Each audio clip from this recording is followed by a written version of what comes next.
All right, do we have everybody signed in today? Everybody good? Do we have any guests in the room? Anybody that's a guest? Hi, welcome. This is very nice music. Yeah, I'll take care of that. Has anybody had the opportunity to see Paige before? Yes. All right. You're back from Europe. It's good to see. Okay, she came back from Europe for this.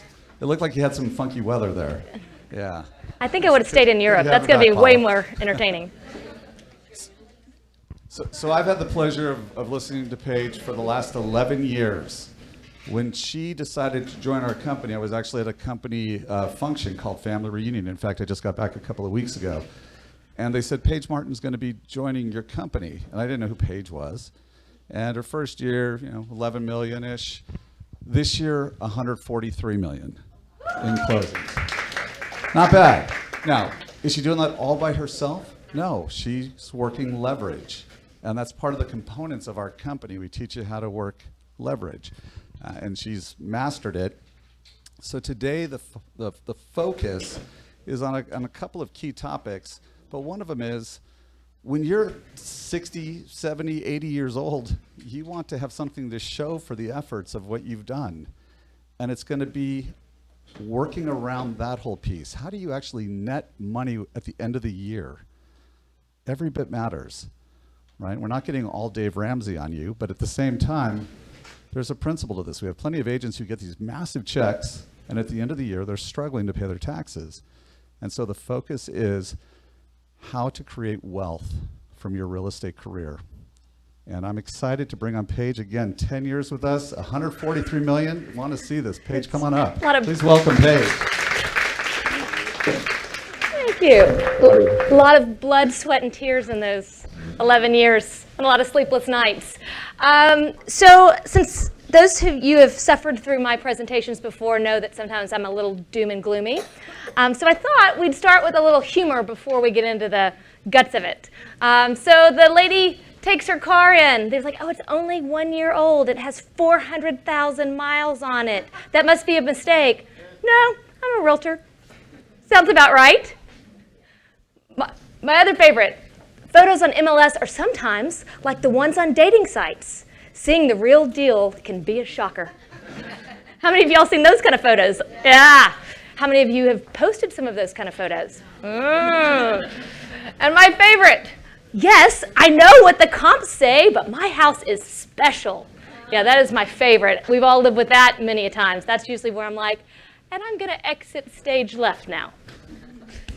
So we're going to kick it off a little bit different than what we've normally done. Yes, before we kick it off, we're going to let Kelso speak. This was a warm-up. The microphones work. Hey, Chris, come on up. Everybody, please welcome Chris Kelso, who paid for everything. No, thank you for the barbecue. It smells so good. It does smell good. I'm so glad I'm a vegan, man. Thank you for the food. We do have beans in there and a couple other things. No, this is all about you guys. If you guys don't know Paige Martin, let me tell you, it's incredible, right? I had a chance to meet her a couple years ago. She's a really good friend of a really good friend of mine, my co-host on the radio show. And I'm telling you, all I'm going to tell everybody today is take notes. Has anybody ever read the Keller book, The Millionaire Agent, right? Mm-hmm. And about leverage? Mm-hmm. And that's what Michael was talking about. She has mastered what leverage is. It's one of the things I think even loan officers, and that's one of the things that I try to do all the time, is how can I leverage myself better so that I can make sure that I continue to build a sustainable business over a long period of time, and a business in which we create ongoing relationships over a period of time over and over again. So I'm not going to take any of her time. My name's Chris Kelso. You all know me. I'm right over here in the Market Center.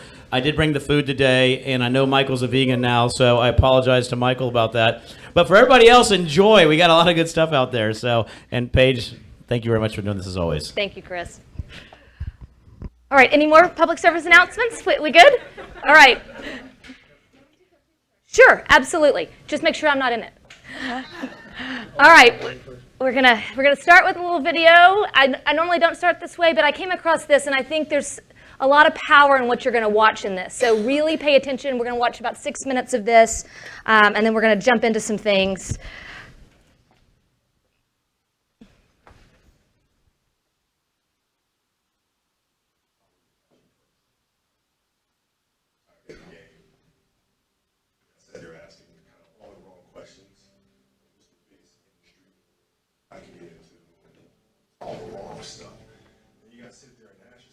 what am I truly passionate about? What do I enjoy doing?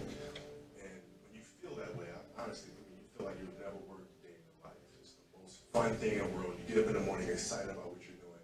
You gotta be really honest with yourself about it, man. If you wake up in the morning and you're dreading going to work, dude, do something else.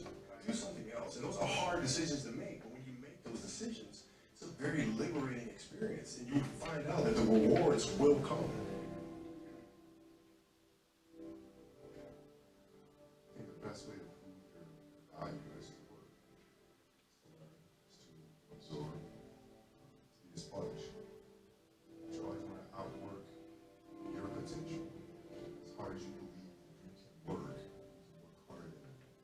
That's what I try to do. Basketball is such a direct competition sport. You come in at 17, I hated when my teammates would say, like, you hit with an elbow, like Shaq would hit with an elbow in practice. You know, big man next will come up and say, are you okay? Are you okay? What the hell's wrong with you? You know, so like, I always had that extra chip on my shoulder. So like, every day in practice for me was really trying to annihilate everybody that I was playing against. I wanted to prove you don't need to babysit me. Like, I'm fine, you know? And so it's always that competitive nature, work ethic, and curiosity. Because I asked them a lot of questions. Like with Myron Scott, I asked him a lot of questions. Eddie Jones, who was great at chasing guards off the screens, and I didn't understand how to do that. I'll sit with him before practice, after practice.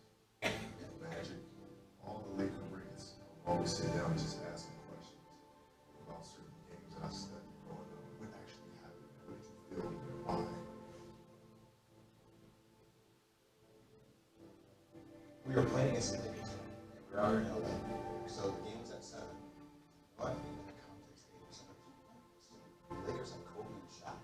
Okay, this is like the championship Lakers. I'm gonna get there at 3 o'clock. Make sure I get 400 shots before I go back into the room. And I said, so I get ready for the game. So, you know, get in the car, get to the gym, get there, and as I'm walking onto the court, who do I see? I see Kobe Bryant, already working out. So once I stepped my foot across that line, I started working out. And so I worked out for a good hour and a half. And when I came off, after I was done, I sat down, and of course I still heard the ball bounce.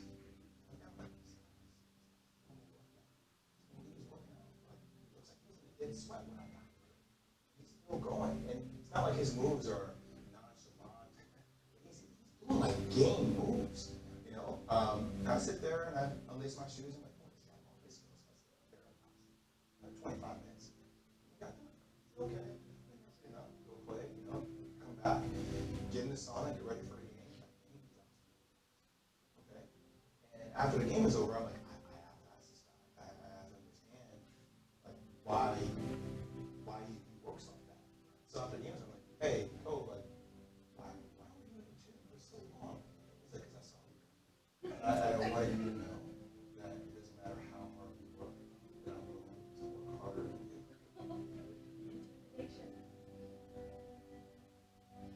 If your job is to try to be the best basketball player you can be, to do that, you have to practice, you have to train. You want to train as much as you can, as often as you can.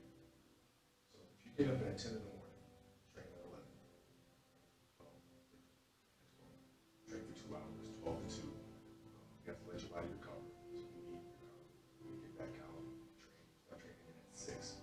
Train 6 to 8. Now, you go home, you shower, you eat dinner, you go to bed, you wake up. Those are 2 sessions. Imagine you wake up at night, you train at 4 to 6.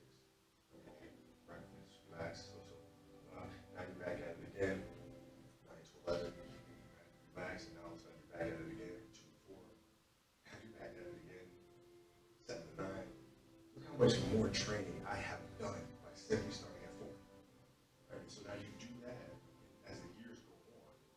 The separation that you have with your competitors and your peers just grows larger and larger and larger and larger and larger. By year 5 or 6, doesn't matter what kind of work they do in the summer, they're never going to catch up. Because they're 5 years behind. So it makes sense to get up and start your day early because you can get more quickly. If I start earlier, I can train more hours. And I know the other guys aren't doing it because I know what they're know if I do this consistently over time, the gap's just going to widen. They won't be able to get that back. So to me, it was just common sense. I'm like, thinking, how can I get an advantage on it? Started to do that.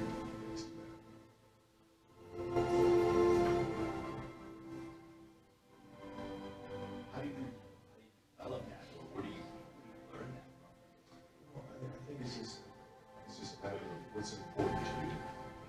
What's important to you for whatever reason. I felt like didn't feel good about myself if I wasn't doing everything I could to be the best version of myself. If I felt like I left anything on the table, either way, I want to be able to look myself in the mirror. So the reason why I can retire now and be really comfortable about it because I know that I've done it and I could be the best basketball player. We're good, yeah. So there are a lot of good lessons in that, aren't there? Yes. And it's not the lesson of intimidation that I want you to take out of that. You know, Kobe started that presentation by talking about what word? Passion. If you do not love this job, and I mean love it to your core,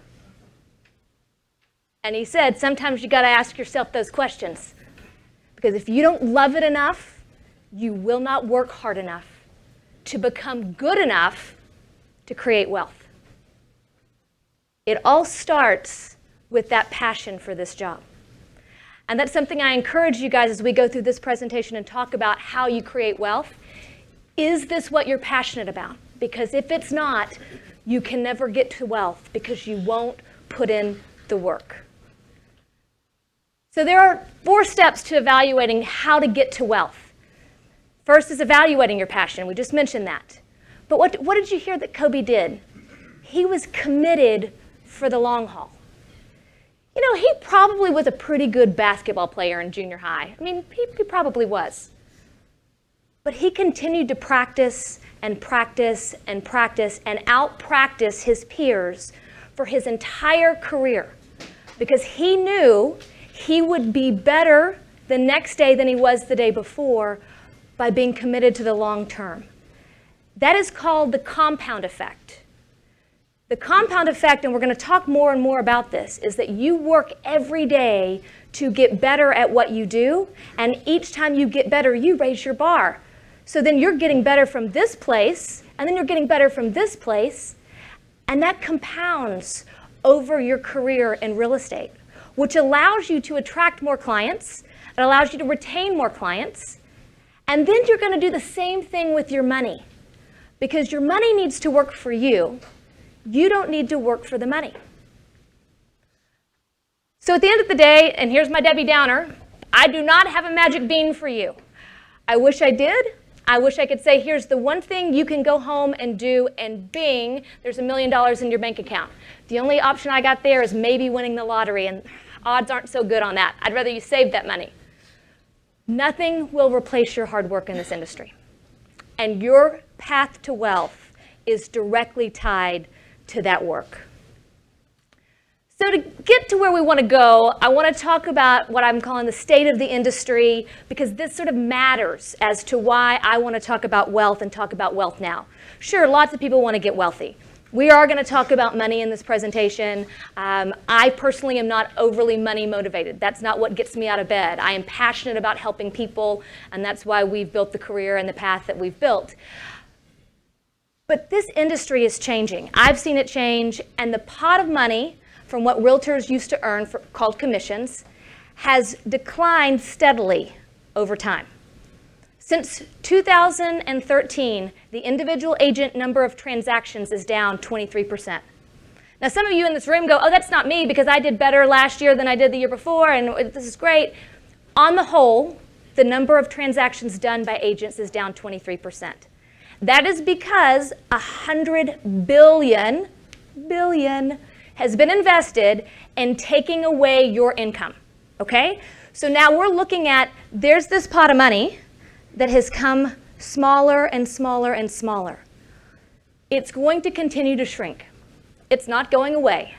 But if you don't start creating your path to wealth today, you will not have the compound effect that will matter in 10 years and 20 years and 30 years, so that you don't have to be a 95-year-old real estate agent trying to figure out your super key. We're also seeing a rise in teams, and that is largely because people are binding together for support against the billion-dollar investment, and to also share resources because they are understanding they're having to run their business more efficiently. And let me be very clear, everybody in this room is a business owner. You are. I mean, you're an independent contractor, you run a business. You might say, I just want to be a realtor and I just sell a house. Great, that makes you a business owner. So what we want you to start doing is thinking and acting like a business owner, because that is how you're going to create wealth in your world. Benjamin Franklin. Anybody heard of him?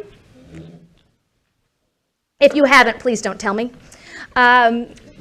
Benjamin Franklin was sort of a spreadsheet genius before there was a spreadsheet. And for those of you who don't know the story, when he was early in his 20s, he discovered that he was not on the right path to the life that he wanted to live. And he was running with the wrong crowd and doing the wrong things, and he knew he was capable of more, but he recognized that he was not doing the things he needed to be doing so that he could benefit from a better lived life. So he created a list of virtues, and this is a takeout of what that virtue list looked like. And I won't go through all the virtues. The one I'll talk about is something probably near and dear to all of our hearts, temperance, meaning you don't overindulge in eating and drinking. We won't keep that on our spreadsheet because that's not what realtors do. We eat a lot, and sometimes we drink a lot. But what he did was he developed his list of virtues that he thought were important by order of importance. And he set out to attain mastery in each of those virtues. And he had a spreadsheet that every day, at the end of the day, he would mark if he committed a violation against that virtue. Did I go out and get drunk tonight? That's a mark. What about the next day? Did I do it? Not the next day. Okay. What he did was he developed habits over time. And by tracking his habits, he could master the virtues to then get him to where he was performing at the highest level. Do you think that the University of Pennsylvania would have been established if he was a drunkard and didn't have temperance? Probably not. Kobe did the same thing. What you heard in his presentation was, hey, you can be the 10 a.m. basketball player that practices from 10 to 12, go home and rest, come back and practice again in the evening and go home and rest. Or you can be the one that gets up early and shows up from 6 to 8 and then goes home, and then 10 to 12 and goes home, and 2 to 4 and goes home, and 6 to 8. That is 3 more practices than his peers ever did, because it became a daily habit to be better and better. So we can talk a lot about money, and we will, but at the end of the day, you are the driver. And if you are not willing to commit to forming habits that allow you the framework to build a phenomenal real estate career and create wealth, it doesn't matter how big that commission check is, because you will find ways to use it in not the best way for you. So we're going to talk through 3 phases: making money, cutting expenses, everybody's favorite, and investing. I'm going to do a high level of this largely because I want you to hear that everyone in here is an individual. You all have a different perspective for where you come from. You're all on different paths. Your path is not mine. My path is not yours. Michael's path is not anyone's. Everybody has their own world in which they want to work through this together. What Michael and I both want you to know is that we're here to support you in this journey. And so we hope that we're able to give you some tips that get you along the way. And yes, we probably will go a little Dave Ramsey on you today. Okay, so making money, there's going to be 2 pieces to this. And this is, if you came to my other presentations, this is not a new graph that you've seen from me. There are 2 pieces, and the first piece is this. You have to be the best real estate agent you can be. That means you're not going to be the best real estate agent if you're the 10 a.m. real estate agent. You're going to be the best agent because you are going to strive for knowledge, for trustworthiness, and to be responsive to your clients. This is what the National Association of Realtors study has proven year after year that buyers and sellers are looking for. Are you knowledgeable? Are you trustworthy? Are you responsive to my needs? The more you practice that craft of what that means to you, that is how you Kobe Bryant yourself to outplay your competitors. And this triangle cannot exist without all three sides, right? You can be knowledgeable and responsive, but if somebody doesn't trust you, they're not going to work with you.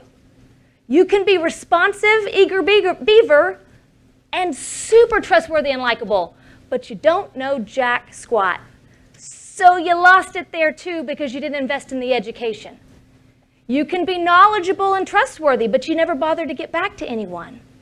See, this graph is what defines you as an agent and what you need to work towards in determining your peak performance. Now here's what Kobe did very well. And this is the second part to make money. First, you gotta be the best of the best. You gotta work towards that every day. But how do you do that? First, you set the intention of your day, and then you do the work. Again, these two go hands in hand. If I set all the intention, I get up early, I have my meditation prayer time, I write out my to-do list, I plan my calendar, and that's all I do, then I haven't done the work. I've set my intention, I've said but my actions don't follow where my heart is. The flip side of this is some of us are so busy doing the work that we weren't intentional about what we were doing. We're running around with a chicken and a head cut off, and our clients are calling at us, and we're just responding to everything in our world, and we wonder why at the end of the year that it wasn't exactly what we thought it was, and why we didn't feel that we're any further along than where we should have been, because we were too busy doing work and not being intentional. They go hand in hand. So at the end of the day, making money is just math, okay? And we're going to get to a slide which you guys have seen previously, but there's 4 things, despite the fact that there are 3 bullet points that I want to talk about. What we do at the Houston Properties team at any given time, there are 3 pieces of information that our team needs to know about themselves, because we believe what gets measured gets done. If you don't measure it, if you don't track it, then we're just talking about how it feels. And feeling doesn't move the needle to get you to wealth. So number 1, how am I working hard? Am I putting in the work? And we measure that by how many calls, how many texts, how many meetings have I had? Am I actually physically doing the work? And number 2 is, am I good at my job? Well, sure, I'm good at my job. Well, how do you know? The way we measure it is how many calls, meetings, touches of a client do I need to have, individual people that I talk to get to a sale. If I touch 10 to 15 people to get to a sale, that may mean that I'm probably pretty reasonable. What if that number's, I have to touch 2,000 to get to a sale? Woo! Well, maybe I'm not the best agent I can be. And it goes back to the training of knowledge and responsiveness and trustworthiness. And I need to start evaluating where my weakness is and start working towards that. The other piece that we want to know at all times is what your average price point is. This is a math problem. This is not a judgment call. This doesn't matter if it's high or it's low. But it's important to know, because when you start doing the equation to say, am I on track? And we track these things weekly and monthly, because we would much rather know if an agent is getting off track, we would much rather have the clues on that in week 3 or 4 than look up and have that poor agent have no closings for 6 months when we can right the ship, right? We've all been there where we got busy and didn't put things in our pipeline and we're like, I'm sucking wind over here, I can't survive. Our goal of tracking on a regular basis is to measure that. We also this year started something new where we started tracking buyer reps, buyer agents. One, you should have one. And most of you, it's part of your compliance and you do. But the question really becomes, when do you get that buyer rep signed? Our philosophy is we want it signed on the front end. Because A, I am knowledgeable. And B, I am trustworthy. And I should be able to explain that value to somebody and they should be willing to hire me. And if they're not willing to hire me because I'm either not knowledgeable or trustworthy, that's a lesson on me. Or C, if they're not willing to hire an agent, period, and they're just using me for my information, I sure as heck would like to know that very early than dragging them around in my car for 6 months for them to walk in and buy a house direct with a builder. Who's been there? Yeah? Or they walk into an open house and say, oh, well, Paige, you were really lovely, really liked you, but the open house host said that they could get me a better deal and save me commissions if I went direct with them. It happens. You have value as a profession, and you should be able to spell that out to the clients. And if those people don't want to work with you, you either need to understand why, or you need to work on who you are as an agent. It's that clear. Because our buyer reps, and our goal is at any given time for our agents to have 10 buyer reps in hand, because we can forecast out 3 to 4 months what's coming down the pipe. If we're sitting there with no buyer reps, you're 3 to 4 months without a closing. Because just because you sign that buyer rep at the first initial meeting, they don't typically buy that day, right? And even if they do, that's 30 days. So once you know this math, and you've seen this before, this is not new, but if your goal is to make $100,000, the short story is you need to sell $4 million in production. Everybody's math is going to be different on this based on what your call ratios are, how many people you're calling, how many closings you have to the calls that you're doing.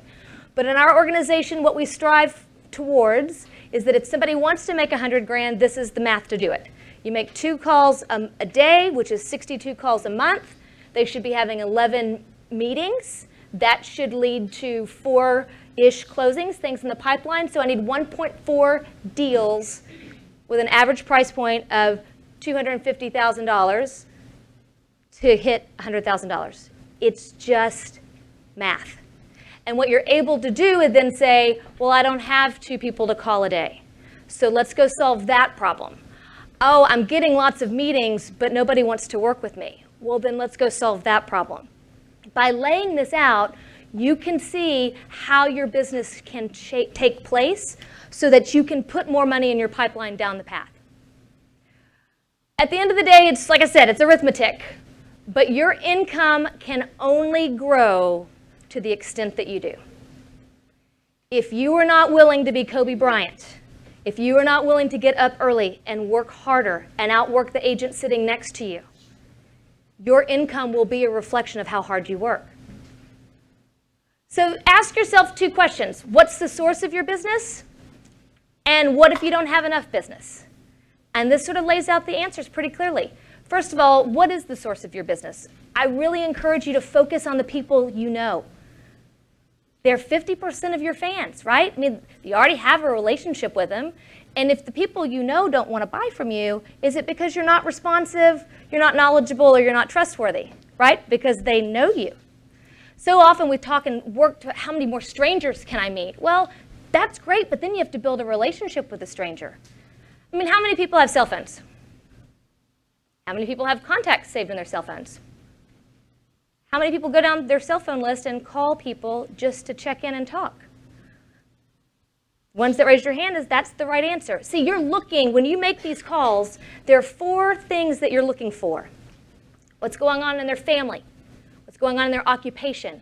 What's going on in their recreational world? What's going on in their dreams? We call it Ford, like a Ford pickup.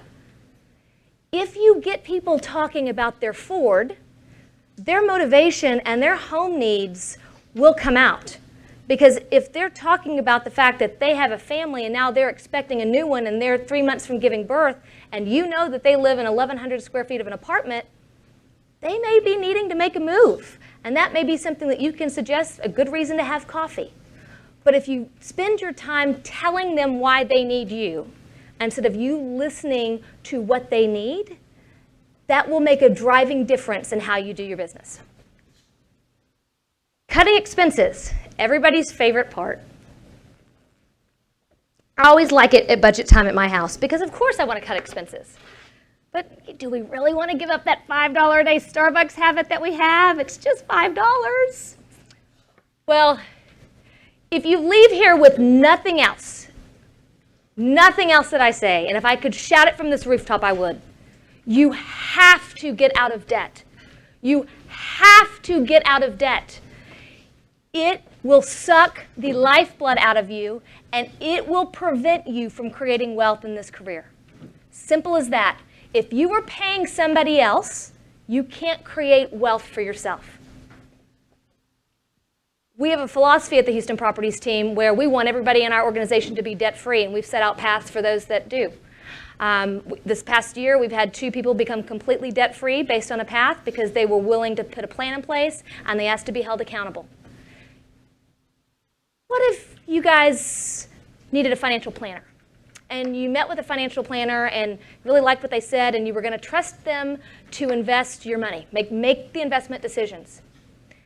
And the next day, your friend over coffee mentions that that financial planner is carrying $500,000 in debt.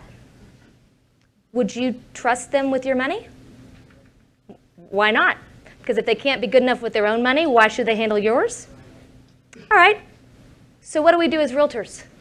We help people protect the largest asset in their portfolio, their home. So if we're carrying around a lot of debt, we're not clear on how we can give those clients the best advice. And sometimes it causes you to help that client make the wrong decision. You know, that option period where maybe you really should have encouraged them to walk because that's the right thing, but you had a payment coming up at the end of the month and you needed to make that payment, right? It's wrong, but it didn't really hurt them that bad. Debt will cause you to make bad decisions in your career. And then that will cause your trust bucket to disintegrate because people will know when you are asking them to do the wrong thing. Let me give you an example. Say you had $50,000 in credit card debt. And credit card debt's the worst, guys. It's just the worst. It's the highest interest rate, retail credit. I mean, if you bought 4 couches from Mattress Mac and are paying on that 7 years down the road, I mean, those couches are well used and loved on, but you're still paying on it. So say you have $50,000 in credit card debt at about 20% annual interest, because on these high credit card things, that's pretty normal. That means you're paying $10,000 a year for the privilege of the thing that you bought in the past that you probably don't even love anymore. You're making probably $1,000 payments a month to work it down. So at the end of the year, you've spent $12,000, 10 of which you threw away, and you only dissolved your debt by $2,000. So your 50 went to 48,000, and you spent $10,000 for the pleasure of doing that. Does that sound like a bad investment? Yes, it does. I want you guys to get out of debt, because if you don't, as the market begins to shift and commissions become smaller and smaller, and you have to rely on the money that you have saved to make it through this world, you can't do that if you're spending $12,000 a year to American Express or Visa or whoever the heck it is. I mean, how many times have you always looked at that commission check and you spend it and you're like, oh my gosh, where did it go? Oh my gosh, it seemed like it was so much and it's gone. Well, are you tracking your expenses? Do you know what your business expenses are? First of all, you should have an accountant. So they need that stuff. Even if you can't figure it out, they need to help you with this, because it's important that you know what you spend and where. Because your job this year is to cut all the cost you can. We are guilty as an industry of signing up for this shiny new object, right? Oh, but it's a new sign. Oh, but it's a new CRM. Oh, but it's a new magazine ad. And we spend our money without thinking about what the return on investment is. And then some of this, it's done in perpetuity. You signed up for the CRM at Family Reunion. I can attest to this because I did it. You sign up for the CRM at Family Reunion and you have the intention of using it and you don't, and a year goes by and you're still paying on it. And you don't really think about it because it's only $19.99 a month. Right, like those magazine subscriptions. Well, you go a lifetime of that, and that really matters, because you're going to win this game not because somebody gives you a $100,000 paycheck. You're going to win this game because a dime is a dime, a dollar is a dollar, and every penny of it counts. So cut your cost where you can. Use free and shared resources. This is one of the reasons why people are teaming up, because it's easier and more cost effective for people to come together and split the cost by 2 or 3 or 4 people than to spend it all on your own, especially if you're getting started or you're struggling and you want to be able to provide a better service with some of the resources. Use the fact that you are a member of HAR Platinum, and hopefully you all are Platinum members with HAR. That gives you some amazing free resources. We have them through Keller Williams. Like, you've got Command, you've got resources through TAR and also NAR. If you are paying dues and you're paying into the office, take advantage of the free and shared resources because that's going to help your bottom line. Most agents don't do this. They don't focus on their profit. We are really good at Keller Williams about giving lots of awards. We get awards for caps, we get awards for this, we get an award for GCI, we get an award for listings, we get an award, which is awesome. But that's not your profit. I can't tell you how many large real estate organizations across the country that we know and have met with that are struggling because they have all the numbers, they have all the awards, but they don't have any profit because they spend everything that comes in the door. We know one team that to get out of bed every month, she has to make $45,000 to keep the organization open. That is not paying herself. So can you imagine the burden of, I got to make 45 grand and I'm not making a dime? That sounds like a pretty bad business plan to me. Focus on your profits. For goodness sakes, pay the IRS. Set that money aside, work with your accountant. Don't be surprised when that money comes. And then second and third, don't spend more than 30% generating leads. If you're buying leads, don't spend more than 40% on running your business. That right there is 70%. You can certainly squeeze that down, and I would love to see you do that. But that at least give you 30% for you guys to take home and live off of. But you got to do the same thing in your life, right? This is where the Starbucks conversation comes in. Are you tracking your home expenses? Some of you are diligent about that. Some of us are not so diligent about that. You need to review your credit card statements every month. Had a girlfriend applying for a loan. Her credit was a little high. She went through her credit card statements. She'd paid it off, but she'd spent more on debt than she needed to have. She had $2,500 over 6 months in fraud on her credit card bills. It's under $500. They didn't really flag it. So would you like to have $2,500 or would you like to give that away to free to thieves? Make sure you're minding your business. Review your credit cards. When you're paying off debt, pay off the revolving high credit card debt first. Okay, so that's the stuff that needs to get off as quickly. And we negotiate for a living. Why don't we negotiate for ourselves? When's the last time you called your cell phone company and renegotiated your bill? Or your cable company? We called the cable company because we were going to, cut the plug. And once we ended up in the cancellation department, they said, we really need customers. We'll cut your bill by 40%. Look, for 40% less, I would love to watch college football in the privacy of my own home. I'll stay. But that was a significant cost savings to us because, we needed all the channels. So look at what you need and look at where you're spending the money. House payments may be a really great time to call Chris Kelso and refi. Interest rates are low. And the same thing with your car. If you were driving an expensive car payment because you think you need to do that to look good in real estate, and you don't have a closing to support that car payment, we might want to rethink that. So the rule of thumb of what a lot of financial planners will tell you, and I am not a financial planner, so take that for what it's worth, is that you're sort of looking and balancing your budget, a 50-30-20 rule. 50% of what you bring home, this is not your business expense, mind you. You've paid those. This is what you bring home. 50% needs to go to housing, transportation, insurance, groceries, healthcare, things that you need. 30% goes to your wants. I want this. I really wanted those throw pillows at Marshall's, so I bought them. I really wanted to have drinks with my girlfriend, so I did it. It allows you to have an enjoyable life, but without blowing everything up. And then 20% needs to go towards your financial future. That means pay off your debt and start investing. Once you've paid off that debt and you've got that line item in your budget, so we're going to use that $1,000 a month, $50,000 credit card debt, just for numbers. Keep that number the same and plow that into your savings account because you're already used to paying it. So pay yourself instead of paying someone else because that's what's going to allow you to have compound interest, which is where we're going to get to the investment piece here. I don't think there's a brighter man than Albert Einstein, and he said the strongest force in the universe is compound interest. Well, if he thinks that, that's probably pretty fair. So your Starbucks habit, what can $5 a day do for you? If you invested $5 a day in a normal standards market, 1 month you'd have $150. That doesn't sound real exciting, does it? You're like, I mean, I'd like to, but I like the Starbucks more. It's not even that exciting at year 1. Because $5 a day, just so you know, is less than $2,000 a year, guys. It starts to build at 10, you're like, oh, that's kind of interesting. At 10 years, it's 27, but look what it does in 30. It jumps up dramatically because it builds, and then it shoots up because there's enough to allow it to make you more money. But it's just like Kobe Bryant.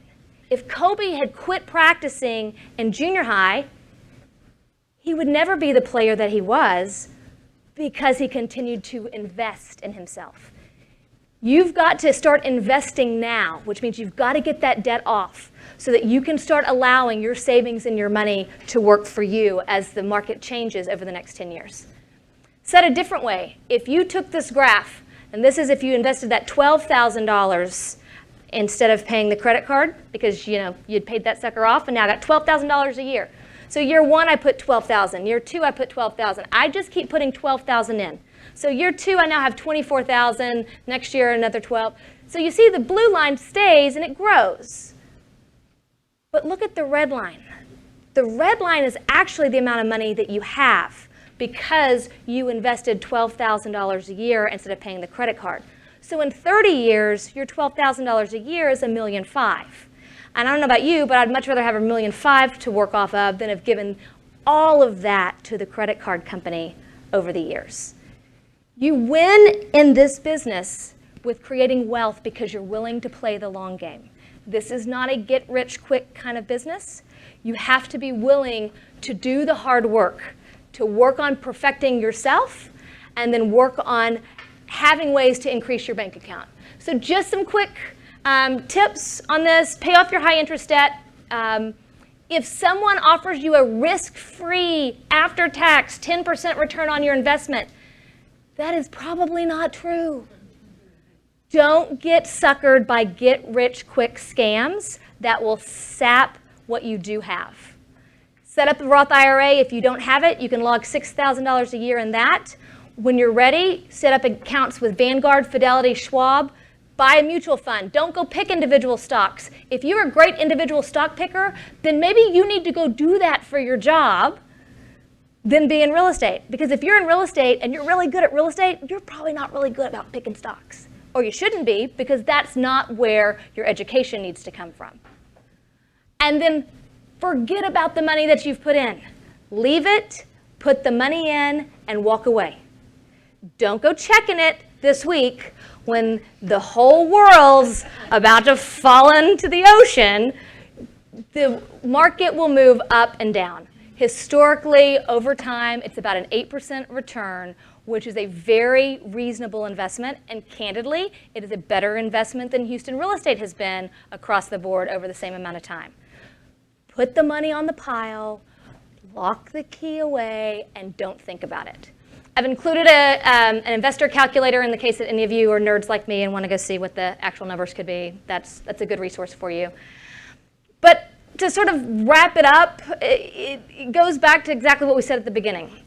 You get to wealth because you're passionate enough to be in this industry that you're willing to be committed for the long haul. If those two things don't align, it doesn't matter, and wealth is not the way you're going to get to in this career. It's okay. It doesn't mean that you can't survive and make money and have a good life.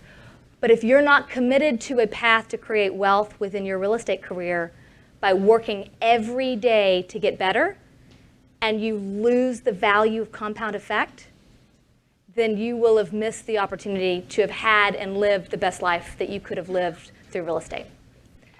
One more thing, and then Michael can finish.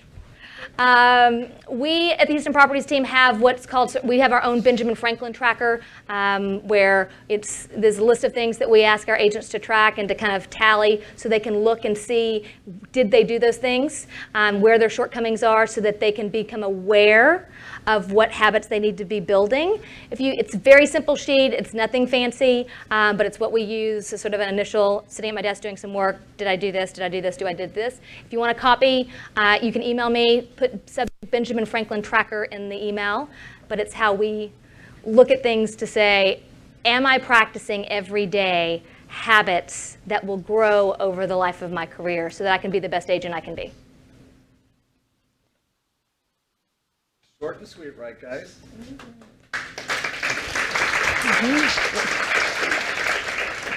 So, Paige, everybody has heard your history. People are always surprised when they hear that you did one sale your first year. Okay, and now in the last year, what does that look like for you? You have my numbers, I don't. So it's grown kind of like Kobe's has, right? But through leverage, she's done an amazing job with this. In fact, Paige, do you want to go into that at all about your leverage? Well, when I started this, I just wanted to be the best real estate agent that I could be. And so every day I worked to get better and better. Education was extremely important to me. I was willing to work harder. I was not the 10 a.m. realtor. And again, if that's what you want to do, that's no problem. That just wasn't what I wanted to do for myself and for my family. And what we found was that we came to a point where we had so many opportunities to help more families that I couldn't touch them all.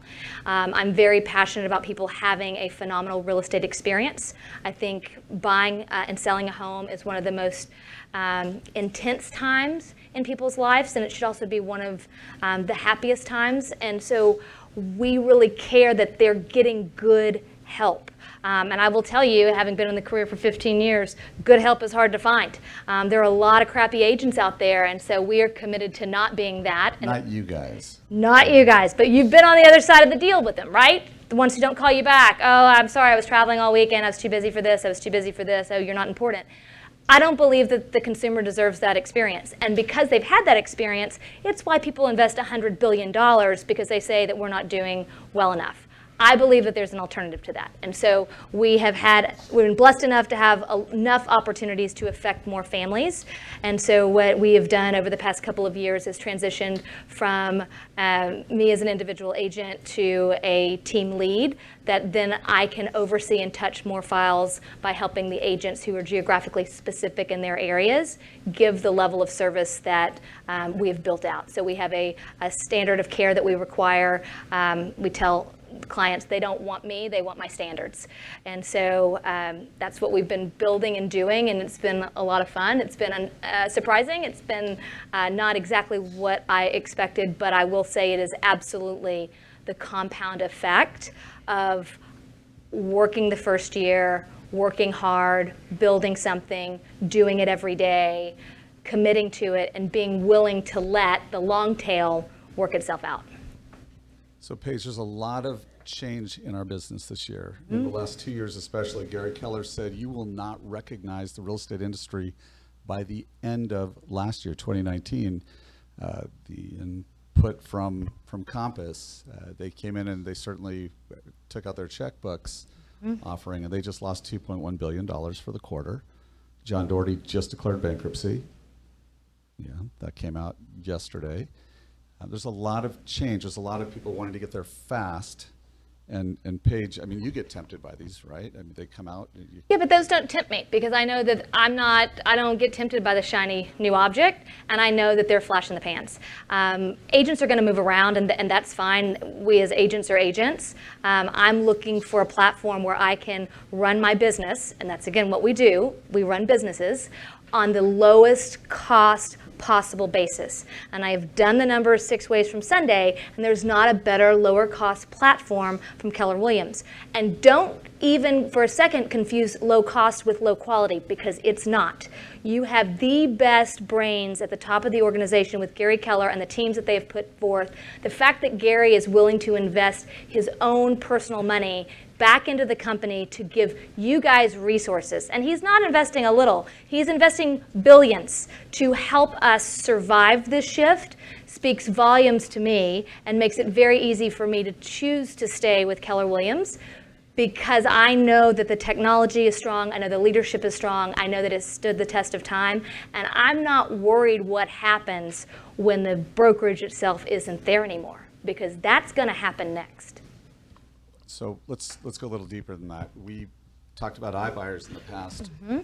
What's your thoughts on that today? Well, I still don't like them. Does anybody? They still are there. They're still there. They're about 10% of the market. I think that's probably you're going to see some growth in that, especially in some of the suburbs. But they too are going to have a point where they've got to come back to their investors and make a profit. It's fabulous if you've got these blank checkbooks and you're writing all these monies out and buying all these houses. What happens in 5 years when Zillow gets sued because they didn't do the proper disclosure, but they knew from the previous seller that this had a foundation? I mean, there's so many things that can go wrong in a real estate transaction. So I think that you will continue to see them, and I think there's a place for them. I love that Keller Williams has initiated an iBuyer program. It's still rolling out, as I understand, but I think it's, in certain situations, it is the right thing for the client. So to go in there and sit down with them and say, look, here's what I can do in the open market, but here's what the iBuyer can get you. And this is significantly less than this, but maybe you're willing to trade time and less hassle for money. Not everybody's motivation is I want to make the most. And I think what Keller Williams has done to give us a tool and our tool belt to go in to say, and here's what we can get you through our iBuyer program, is one of those services that's remarkable. By the way, those that haven't taken the certification, you are reducing the commission in order to give it to the iBuyer program, but it's staying in your name when they bring the property back onto the market. You're getting that listing back again. So it is a pretty cool program. I wasn't doing it as a plug, but it is great a program. new piece of the Yeah. market. What other threats to the market do you see coming? Ooh, Chris Kelso and I were talking about this. I think it'll be interesting with the coronavirus, if that becomes a threat, because what happens if people decide they don't want to leave their homes and they don't want to go look at houses? I think that's probably highly unlikely, but people are wearing masks at Costco and buying out all the beans and rice. So what we're doing in our team is we're doubling down on our business development activities right now so that we are making up for a potential scare later in the summer if that happens. So I think that's something to watch. I think an election year always makes for lots of fun. So I think there's some unsettlement in the market. I think with interest rates staying low, that will be positive. I don't foresee that the luxury market will be booming because oil and gas in Houston is not doing well. I mean, I don't know if you follow Exxon stock, but it's at 46 a share, down from a high of 80. So, that's not great for Houston specifically, and specifically the Woodlands. So it'll be interesting to see what happens. I think at some point, all the investors come knocking and say, I want my return. What happens then? So that was a part of our leadership call today. And they were talking about this at a corporate standpoint. Coronavirus, yeah, right now it's nothing, and it may be nothing in the U.S., but it does affect your desire maybe to come in for trainings. It does affect maybe your client's desire to go out, like she was saying. We know that we had a real market correction in the last week. Well, what also was impacted? There's a positive in this as well. When the T-bill goes down, which is the direct correlation with interest rates, you're going to see the lowest interest rates we've probably had. Chris, I know, knows that. Refi your houses! Refi your houses! Right? There's always going to be opportunities, even when something bad happens. Yeah. And it's knowing how to take advantage of that, right? So. Well, and I think what it also means is there just ends up being a lot of noise in the market, and we as agents get spooked by noise because we're like, oh, what's going to happen? What's going to happen? What's going to happen? It's sort of like what I did with cable. We just reduced the cost, and eventually we cut the cable bill totally because I don't want to hear the noise. I want to do my job. I need to be educated enough to know what's going on, but I'm staying out of that drama and letting it work itself out and doing the best job that we can for our clients every day that we work.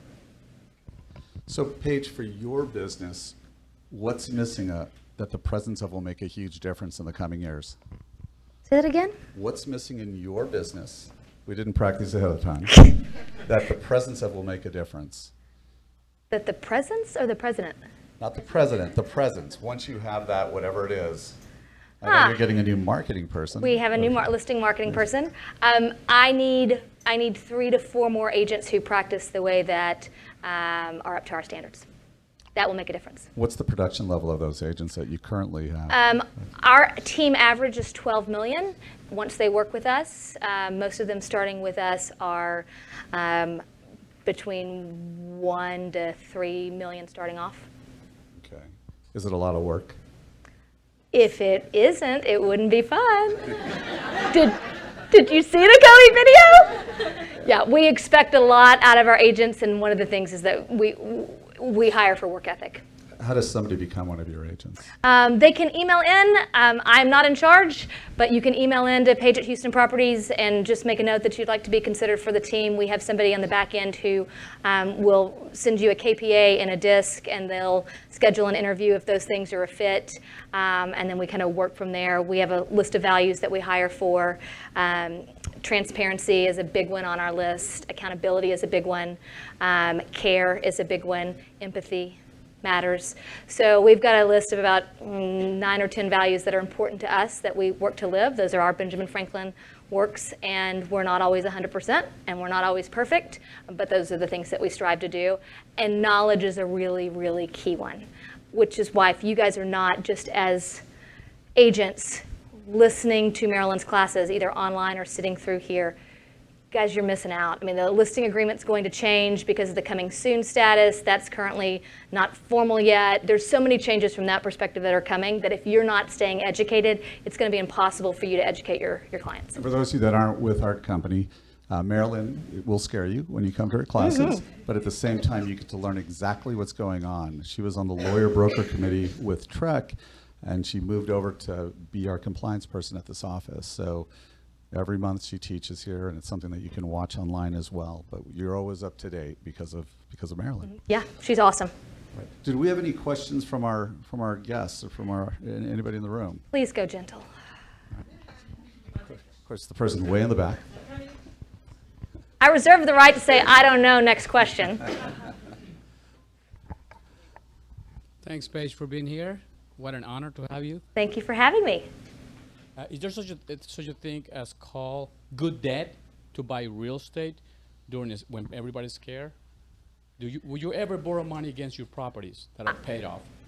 In terms of like a concierge situation, is that what you're asking? No. No, where Your own investments. I do not invest in real estate.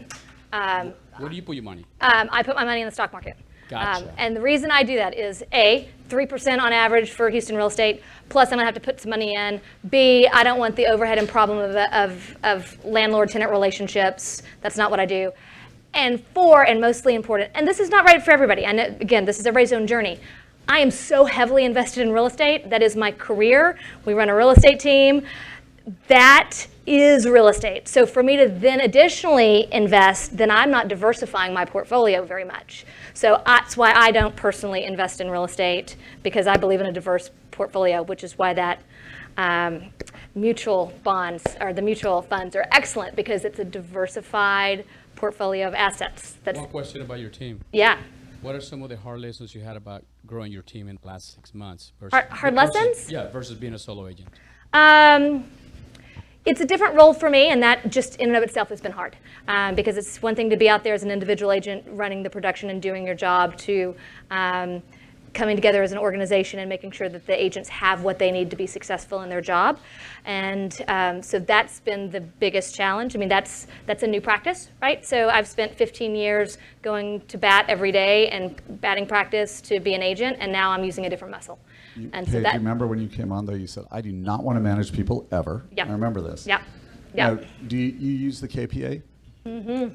So we have an assessment tool here at Keller Williams, the KPA, and when you take that, it gives a really good depiction of where your strengths are within the different realms of real estate job roles. And so it gives you an idea of where you're going to be really successful, and it's easy for you, your natural talents. And if you ever decide you're going to build a team, you really want to use this. We give you that here. It's a great resource, and it's not 100%, no test ever is, but it's a good inclination of, is someone a fit for what you're looking for? In some cases, you'll find that they are, and sometimes they're not, and that's, we balance that with the disc and a lot of times how people approach us. We really believe giving is one of our core values, and we believe that people should give before they receive, give before you take. And we find that a lot of agents want to take. And that's our nature, right? Because we're individuals, we're out there, we're hunters, we're trying to make it work. And so what we do best is finding the agents that want to play on a team and want to give back into our little community, because that's something that we're desperately trying to build, right? Keller Williams is awesome, but it's a big place. And so we've sort of curated a little group to be able to have our own masterminds of what we think will be successful, to allow everybody to live the life that they want to live. Anybody else? All right, let's give Paige an awesome stand up. Turning this thing off. You guys, thank you. Thank you for coming. And for our guests, thank you. We'd love to speak with you when you're ready, but we're here to support you. And for our agents, thank you for coming.